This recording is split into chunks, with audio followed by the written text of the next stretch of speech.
সুপ্রিয় দর্শক, আশা করি আল্লাহ রাব্বুল আলামিনের অশেষ মেহেরবানিতে ও দয়ায় আপনারা সবাই ভালো আছেন।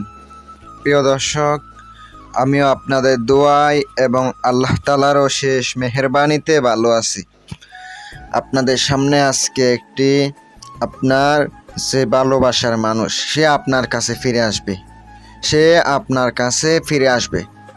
আছে এমন একটি কুফরি একটা বিদ্যা নিয়ে আপনাদের সামনে হাজির হলাম। কুফরি একটা নকশা নিয়ে আপনাদের সামনে হাজির হলাম। কাজ করবেন, সাথে সাথে কাজ করব। একদম শক্তিশালী এবং পাওয়ারফুল। যদি আপনার মনের মানুষকে আপনি বশীভূত করতে চান, তারে বশ করে আপনার কাছে রাখতে চান, তাহলে আমার দেওয়া আজকের এই বিদ্যা প্রয়োগ করতে পারেন।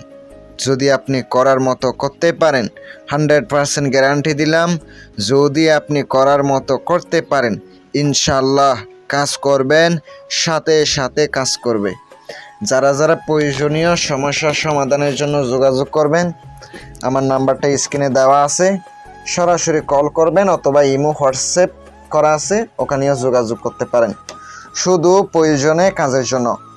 অনেকে আমাকে বেশি বিরক্ত করেন, কোনো কাজ ছাড়া ফোন দেন। ভাই, কাজ ছাড়া ফোন দিলে আমাকে ফোন দিবেন না, কারণ আমিও কাজে বিজি থাকি আর আপনাদেরকেও সময় দিই। কারণ এমন না যে আমি ভিডিও তৈরি করি, আমারও কাজ আছে, আমারও কাজ করতে হয়। আর অবশ্যই একটা কথা মাথায় রাখবেন, যদি নিজের প্রতি বিশ্বাস থাকে, অবশ্যই কাজ করতে পারেন।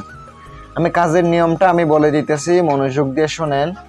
এটা আপনি কোনো মহিলাকে বশ করতে পারে, মানে হচ্ছে আপনি একজন মহিলার সাথে সম্পর্কে আছেন, ভালোবাসার সম্পর্ক আছে, তাকে বশ করতে পারেন। সে আপনার কাছে থেকে ছুটে যেতেছে, তাকে বশ করতে পারবেন। আর ধরেন আপনি একজন মানুষকে খুব খুব পছন্দ করেন, তাকে আপনি বশীভূত করে রাখতে পারবেন। এটা আমি 100% গ্যারান্টি দিয়ে বলতে পারি। কেননা এই নকশাটা একটা কুফরি নকশা, সিম্পলি একটা নকশা। যে নকশাটি কাজ করবেন, কাজ হবে খুব দ্রুত কাজ হবে। আর যে নকশাটি দেখতে পাচ্ছেন, নিয়ম সম্পূর্ণ বলে দিতেছি, মনোযোগ দিয়ে শোনেন। অনেকে অনেক সমস্যা সমাধানের জন্য যোগাযোগ করতে চান। অবশ্যই আমি কিন্তু কাজের জন্য পারি না অনেকের ফোন রিসিভ করতে, সবার তো ফোন রিসিভ করতে পারবো এমন না। আপনারা অবশ্যই একটা কল দিবেন, মিস কল দিয়ে রাখবেন অথবা কল দিয়ে রাখবেন, পরবর্তীতে আমি ইনশাল্লাহ ব্যাক করব। আর কথা হচ্ছে কি, যে নকশাটি দেখতে পাচ্ছেন, এটা আপনাকে শনিবার অথবা মঙ্গলবারের দিন আপনাকে নকশাটি লিখতে হবে। কোন সময়? রাত 12টার পরে। রাত 12টার পরে আপনি পূর্ব দিকে বসে মেশকো জাফরানকালি, অরিজিনাল যে মেশক জাফরানকালি আছে, ওইটা দ্বারা আপনাকে বুঝপত্র, বানিয়াতি দোকানে যাবেন, বানিয়াতি দোকানে আপনি বুঝপত্র পেয়ে যাবেন। আর অবশ্যই অরিজিনাল জাফরান হতে হবে। কালি যেটা আছে বাজারে বিক্রি করে, এটা হবে না। জাফরান থেকে আপনাকে বাইর করতে হবে কালি দিয়ে, একটু পানি দিলে আপনার জাফরান হয়ে যাবে। ওইটা কালি আকারে তৈরি কইরা ওইটা দিয়ে আপনাকে লিখতে হবে। নকশাটা লিখা শেষ। এবার আপনাকে নকশার নিচে অমুকের মেয়ে অমুক, অমুকের পুত্র অমুক, নকশার নিচে লিখে দিতে হবে। যার বাসায় শেষে তার বাসায় লিখে দিবেন। লিখে দেওয়া শেষ।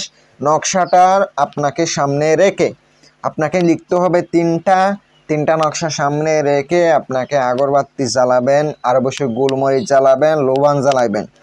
এগুলা জ্বালানোর সময় যে ধোঁয়াটা ওঠে, ওর উপরে ধরবেন, দইরা কিছুক্ষণ পর্যন্ত দইরা থাকবেন। 3টে নকশা দইরা শেষ। এবার কুফরি মন্ত্র দ্বারা আপনাকে জাগ্রত করে নিতে হবে। জাগ্রত করা শেষ। এবার আপনাকে কি করতে হবে, একটি নকশা মেয়ের চলাচল পথে পুঁতে দেবেন। একটা নকশা আগুনের নিচে পুঁতে দেবেন, যেন গরম হইতে থাকে। একটা নকশা আপনি শ্মশানে যাবেন, ওখানে রাত 12টার সময় পুঁতে দিয়ে চলে আসবেন। পিছনে তাকাবেন না। আমি আপনাদেরকে কথা দিলাম, দেখবেন সে আপনার পিছে পিছে ঘুরতেছে, আপনার কাছে ফিরে আসবে। আর অবশ্যই আপনারা খারাপ কাজে কেউ ব্যবহার করবেন না, আমি অনুমতি সহকারে দিয়ে দিলাম। কাজ করে দেখেন, অবশ্যই উপকার পাবেন।